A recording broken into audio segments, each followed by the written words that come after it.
Hello बच्चों, कैसे हैं आप। मुझे उम्मीद है कि आप सभी बहुत मस्त होंगे और जहाँ भी हैं वहाँ मज़े कर रहे होंगे। आप सभी का स्वागत है तिवारी एकेडमी में।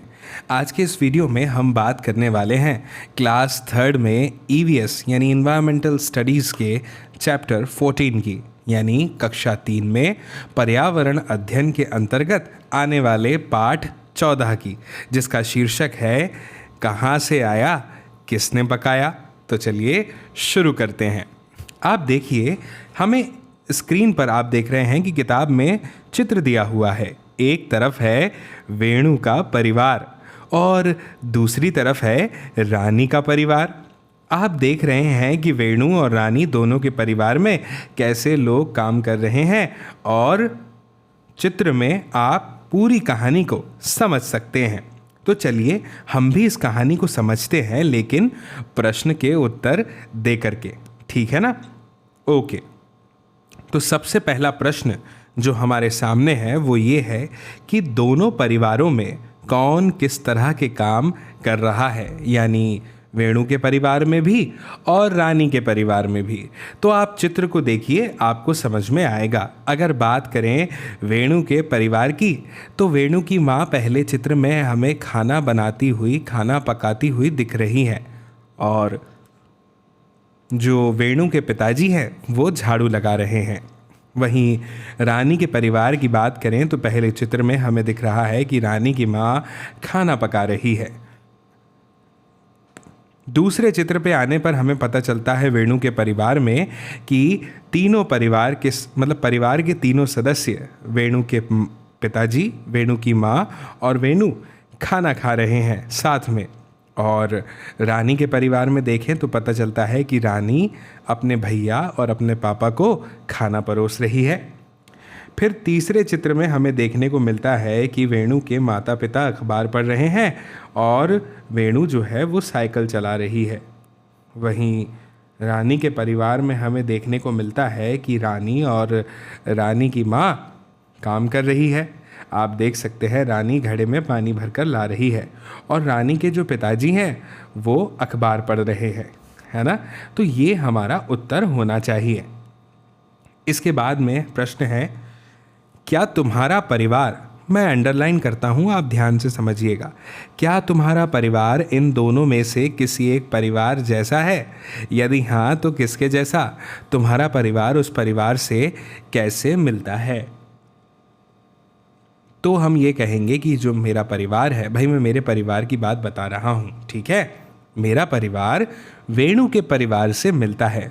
हमारे परिवार में ना दोस्तों सभी सदस्य आपस में मिलजुल करके काम करते हैं और सभी साथ में भोजन भी करते हैं, ठीक है ना। आप अपना उत्तर अपने अनुसार दे सकते हैं। अब आगे बढ़ते हैं और आगे बढ़ते हुए बात करते हैं अगले प्रश्न की। अगला प्रश्न क्या है? अगले प्रश्न में हमसे कहा जा रहा है कि अपने परिवार के बारे में बताओ, ठीक है ना। तो चलिए बताते हैं। क्या तुम्हारे घर में सब एक साथ खाना खाते हैं, और यदि नहीं तो क्यों? तो इसका जवाब मैं ये दूंगा कि मेरे परिवार में सभी लोग एक साथ मिलकर भोजन करते हैं।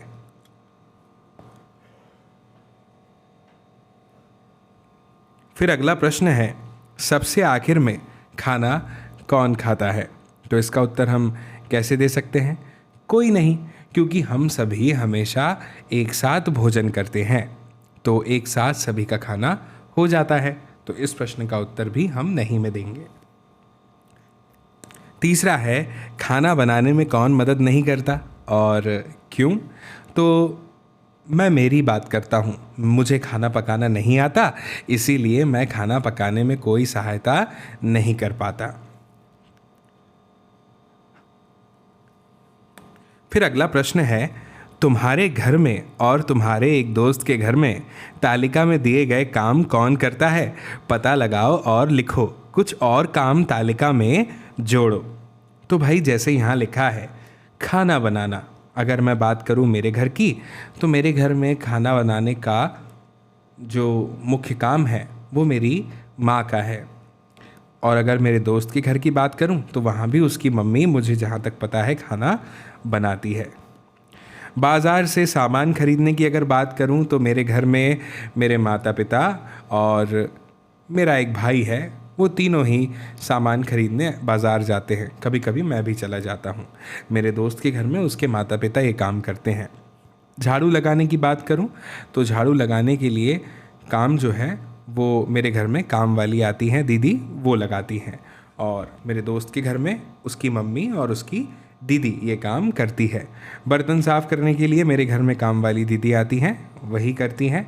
और मेरे दोस्त के घर में भी काम वाली दीदी जाती हैं, वही करती है। इसके बाद पानी भरने की बात है तो पानी भरना जो है वो मेरे पिताजी और मेरी माताजी साथ मिलकर करते हैं और मेरे दोस्त के घर में उसके पिता पानी भरते हैं। इसके बाद में आप बहुत सारे काम यहाँ पर ऐड भी कर सकते हैं, जैसा कि लिखा गया था कि आपको ऐड भी करना है। तो आप यहाँ पर लिख सकते हैं, जैसे खेलने जाना, खेलना, खेल कौन कौन खेलता है आपको पता है ना, जो हम छोटे लोग हैं वो खेल सकते हैं। ऐसी बहुत सारी चीज़ें आप यहाँ पर जोड़ सकते हैं।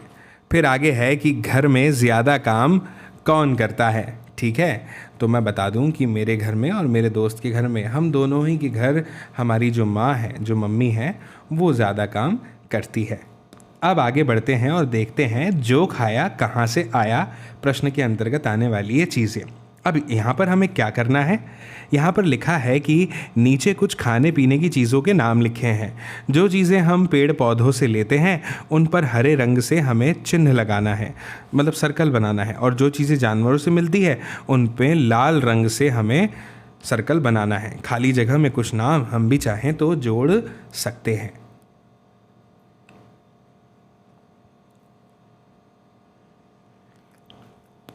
तो जो चीज़ें हमें पेड़ से मिलती है, ठीक है ना, पहले तो उसी की बात करते हैं। जो चीज़ें हमें पेड़ से मिलती हैं वो कौन कौन सी है, पेड़ पौधों से मिलने वाली। ठीक है, मैं उस पर गोला लगाता हूँ और मैं उसमें लगाता हूँ हरे रंग से। शहद हमें पेड़ पौधों से प्राप्त होता है। इसके अलावा हम यहाँ पर लिख सकते हैं हल्दी का नाम।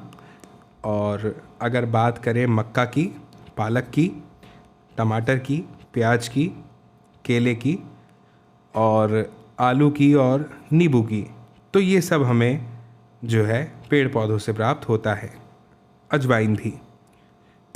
जो चीज़ें हमें जानवरों से मिलती है उनमें नाम आता है मछली, अंडा, मांस और दूध का। ठीक है, मुझे उम्मीद है कि आपको समझ में आ गया होगा।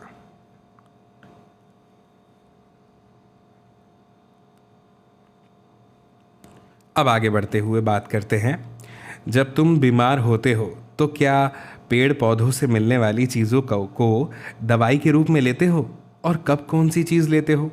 अगर चोट लगने की बात हम करें तो चोट लगने पर हम अक्सर हल्दी का प्रयोग कर सकते हैं, है ना, हल्दी का प्रयोग कर सकते हैं और दूध का प्रयोग करते हैं। चोट लगने पर हमें अक्सर दूध लेने की सलाह दी जाती है, गुनगुना, है ना। फिर लिखा है पेट दर्द होने पर, तो पेट दर्द होने पर हम अजवाइन को पानी में मिलाकर ले सकते हैं, उससे आराम मिलता है। खांसी के लिए अगर बात करें तो हम अदरक का उपयोग कर सकते हैं, लौंग का उपयोग कर सकते हैं, है ना। फिर है दांत दर्द होने पर, दांत के दर्द होने पर भी अक्सर लौंग का उपयोग किया जाता है। अब हर चीज़ के लिए हमें सही टोकरी को यहाँ पर चुनना है। ठीक है, तो चलो चुनते हैं। जैसे लिखा हुआ है कचनार के फूल, है ना, तो ये तो सीधा हमें स्पष्ट रूप से समझ में आ रहा है कि ये फूल है ना। अदरक की बात करें तो अदरक जो है पौधे का कोई, आप कह लीजिए कि, और हिस्सा है। आम की बात करें तो आम जो है वो फल है। कटहल भी जो है वो फल है। सहजन की फली भी जो है वो फल है। गोभी, है ना। कड़ी पत्ता जो है वो पत्ते हैं। मूली की बात करते हैं, मूली जो है वो इस वाली टोकरी में आ जाएगा। आलू, ये भी इस टोकरी में आएगा। केला, आप जानते हैं कि ये फल है ना, और ये भी इस टोकरी में संभवतः आना चाहिए जहाँ तक मुझे दिखाई दे रहा है। और आंवला जो है वो मेरी जानकारी के अनुसार फल है, आप बाकी और देख सकते हैं। तो इस तरह से हम ये एक्सरसाइज को पूरा कर लेते हैं। दोस्तों, मुझे उम्मीद है कि आपको ये वीडियो ज़रूर पसंद आया होगा और इसी तरह के और वीडियो देखने के लिए आप हमारे चैनल के साथ जुड़ सकते हैं, तिवारी एकेडमी के साथ में। और मैं आपको बताऊं कि आपको इस वीडियो को अपने दोस्तों को भी दिखाना चाहिए। बाकी आपसे जल्दी मुलाकात होगी अगली नई जानकारी के साथ, नए चैप्टर के साथ में, नए वीडियो में। तब तक के लिए आप सभी को नमस्ते और बाय बाय।